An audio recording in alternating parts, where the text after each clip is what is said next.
नमस्कार, मैं हूं प्रियंका संभव। टैक्स ये शब्द सुनते ही सब परेशान हो जाते हैं, मानो ये किसी उलझन का नाम हो। लेकिन क्या वाकई टैक्स इतना मुश्किल है?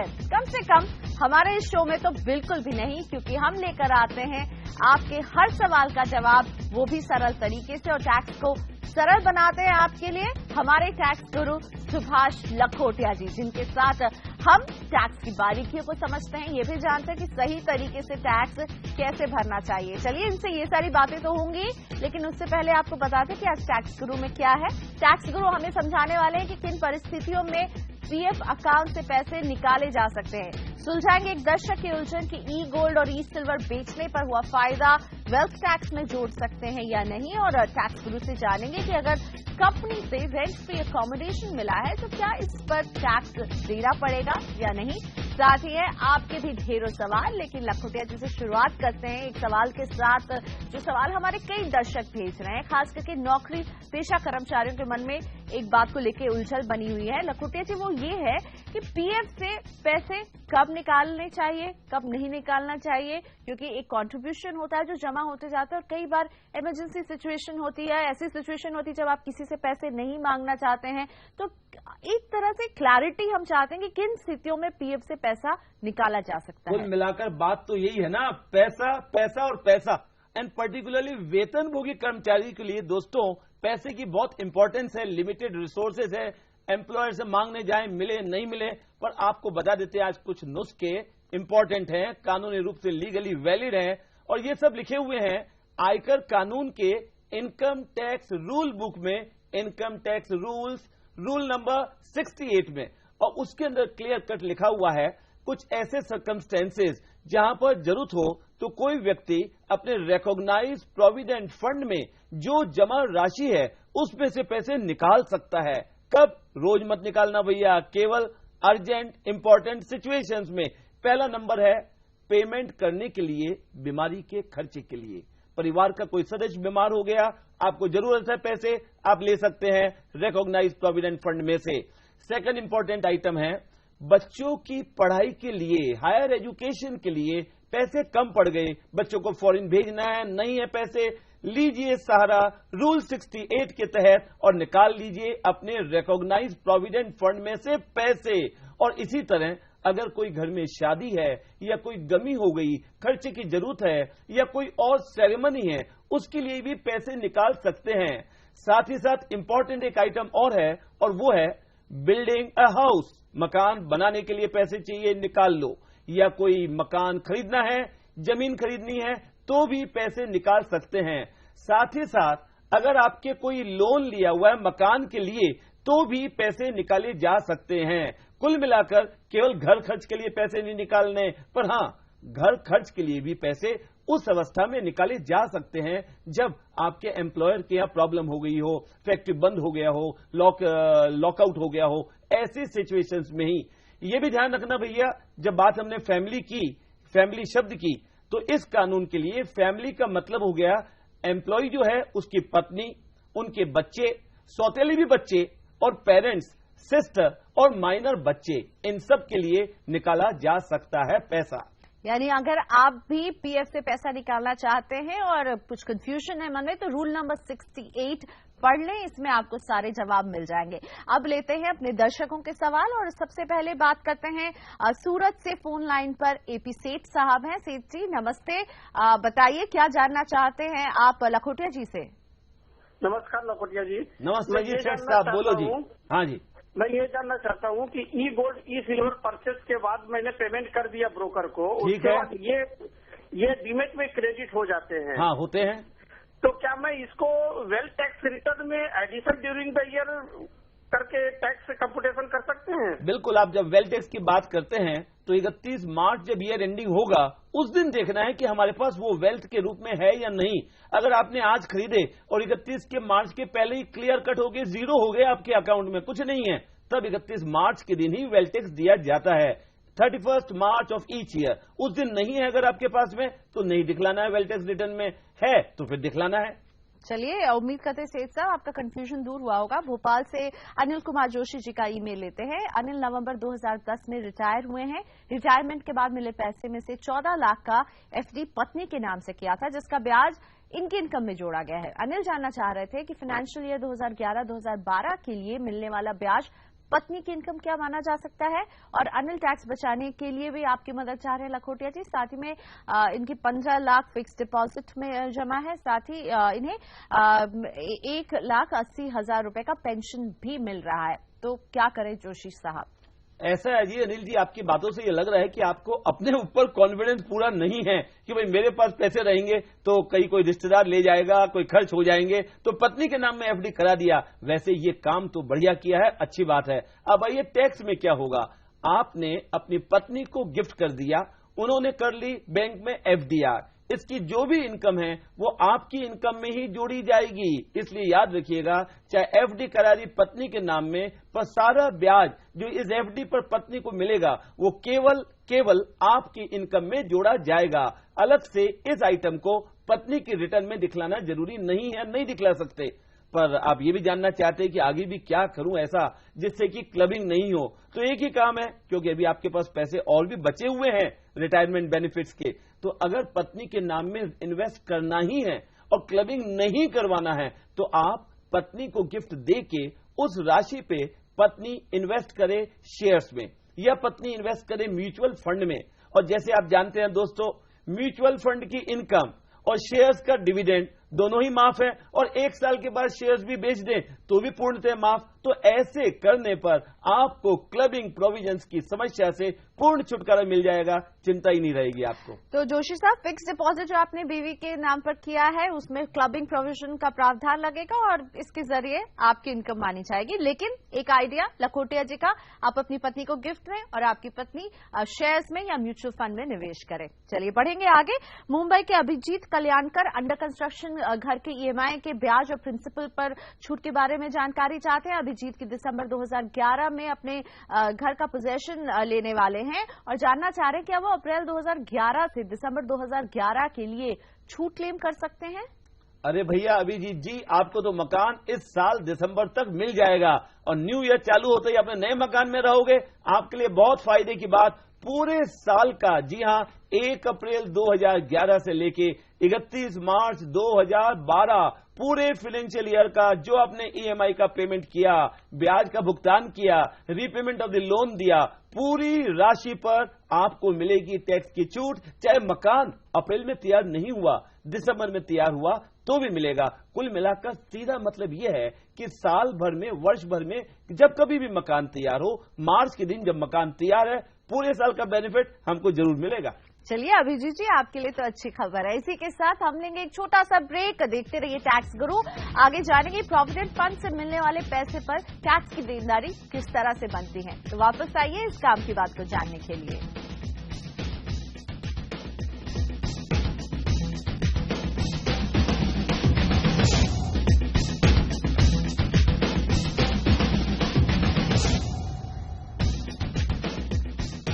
Welcome back. आप देख रहे हैं टैक्स गुरु, वो शो जो टैक्स से जुड़े आपके सभी सवालों का जवाब लेकर आता है। और आज हम टैक्स गुरु से समझ रहे हैं प्रोविडेंट फंड की बारीकियों के बारे में।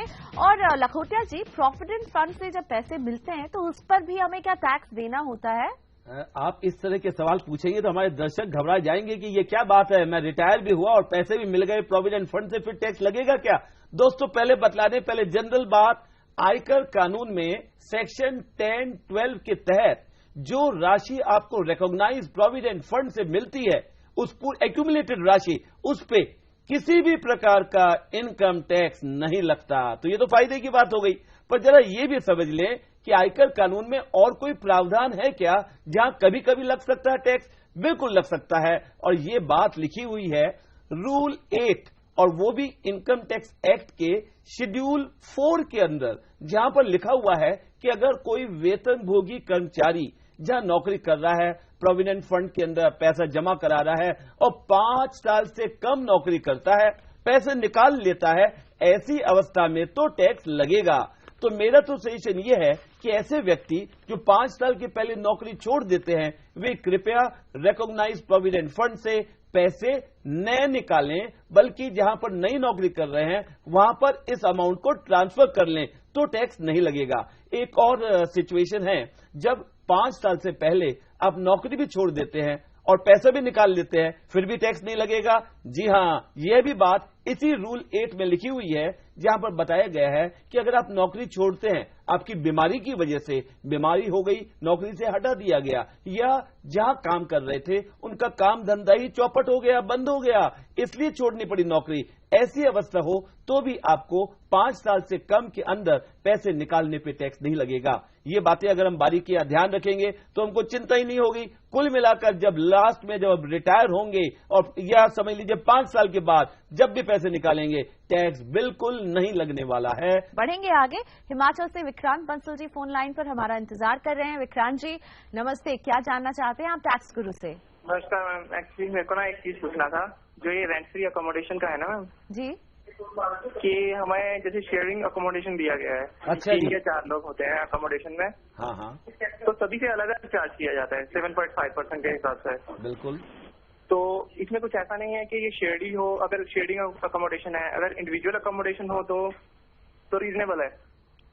समझ गया आपकी बात को, आप तो चाहते हैं कुछ फायदा हो जाए, पर देखिए कानून, आपकी पहले बात समझा रहा हूं, हमारे कई दर्शक आपकी भावना को समझ नहीं पा रहे। मेरे ख्याल से आप हिमाचल में नौकरी करते हैं, एम्प्लॉयर ने आपको रहने की जगह दी, मकान दिया, कमरा दिया, फ्लैट दिया, अकेले को नहीं दिया, 4 दोस्तों को मिला के एक ही जगह रख दिया। पर ऐसे में भी आयकर कानून में जब परक्विजिट की वैल्यू होगी तो 7.5% ऑफ योर सैलरी जोड़ा जाएगा परक्विजिट में। मेरी तो सलाह यह है कि बेटर आपके लिए यह होगा कि एम्प्लॉयर से 4 दोस्त जिनको मिलके ये मकान मिला रहने के लिए, इसको छोड़ दें और उसके बदले अपने एम्प्लॉयर से HRA की राशि ले लें, हाउस रेंट अलावेंस ले लें और फिर आप उसका भुगतान करें रेंट का। कुल मिलाकर इस जो सजेशन मैंने दिया उसमें आपका टैक्स बचेगा। अन्यथा एक प्रॉपर्टी में 4 लोग रह रहे हैं, एम्प्लॉयर ने रहने के लिए दिया है, तो चारों को अलग अलग पृथक पृथक राशि पे देना पड़ेगा परक्विजिट के रूप में टैक्स। तो यानी अभी विक्रांत को थोड़ा सा नुकसान लग रहा है, 4 लोगों के साथ रहते हैं और चारों को बराबर ही देना पड़ रहा है। बढ़ेंगे आगे। विवेक अग्रवाल जी का घर इनके और पत्नी के जॉइंट नाम से है। विवेक जानना चाह रहे हैं कि क्या वो दोनों अलग अलग ब्याज पर 1.5 लाख और प्रिंसिपल पर 1-1 लाख छूट ले सकते हैं, यानी दोनों मिलाकर ब्याज पर 3 लाख और प्रिंसिपल पर 2 लाख की छूट क्लेम कर सकते हैं? वाह भाई वाह, बहुत बढ़िया, बिल्कुल कर सकते हैं। बड़ी खुशी की बात है कि आपने टैक्स गुरु का कार्यक्रम देख देख के ये तो समझ गए कि जब मकान लेना है ना तो दोनों मिल के ले लो, और दोनों मिल के आपने ले लिया, पति पत्नी ने मिल के एक मकान, दोनों को 1.5 लाख रुपए की अलग अलग छूट मिलेगी। कुल मिलाकर 1 साल में दोनों की छूट हो जाएगी 1.5 + 1.5 = 3 लाख रुपए। और इसी प्रकार जो repayment of the housing loan करेंगे उसकी भी छूट दोनों को अलग अलग 1-1 लाख रुपए तक मिलेगी।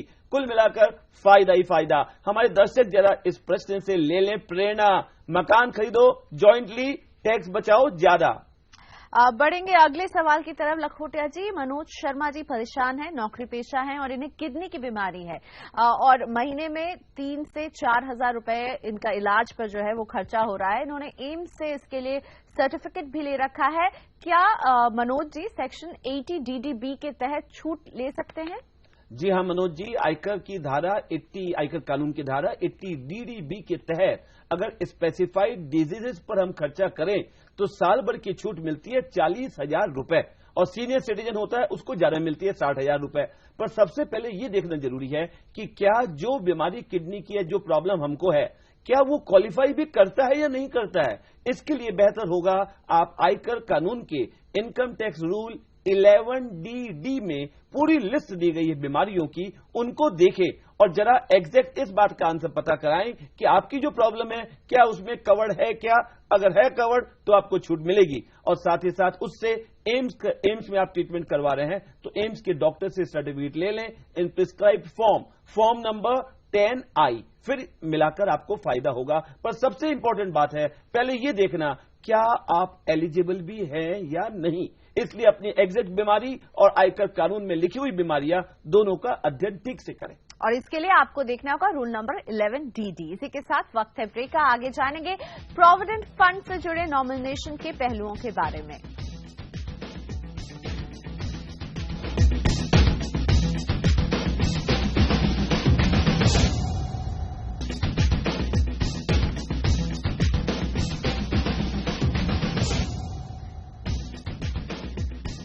Welcome back. आप देख रहे हैं टैक्स गुरु और आज हम लखोटिया जी से प्रोविडेंट फंड से जुड़ी बारीकियों को समझ रहे हैं ताकि आपको जाके आगे कोई परेशानी नहीं हो। और लखोटिया जी, प्रोविडेंट फंड से जुड़े नॉमिनेशन के पहलुओं के बारे में भी थोड़ी क्लैरिटी दीजिए। हाँ, आज तो हमारे दर्शकों को प्रोविडेंट फंड की ढेर सारी बातें काम की बता रहे हैं।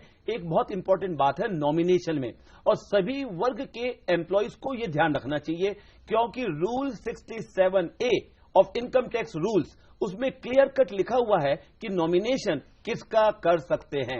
वैसे चॉइस आपकी है, जिसका नाम चाहे आप नॉमिनेशन कर दें, और नॉमिनेशन भरना है फॉर्म नंबर 40A में, बाद में बदलना हो तो फॉर्म 40B भर के दे दो। पर मेन बात ये ध्यान रखिए, अगर एक से अधिक व्यक्तियों के नाम में नॉमिनेशन करना चाहते हैं प्रोविडेंट फंड की राशि का, तो सब लोगों के नाम और कितना परसेंटेज मिलना है वो लिख दे।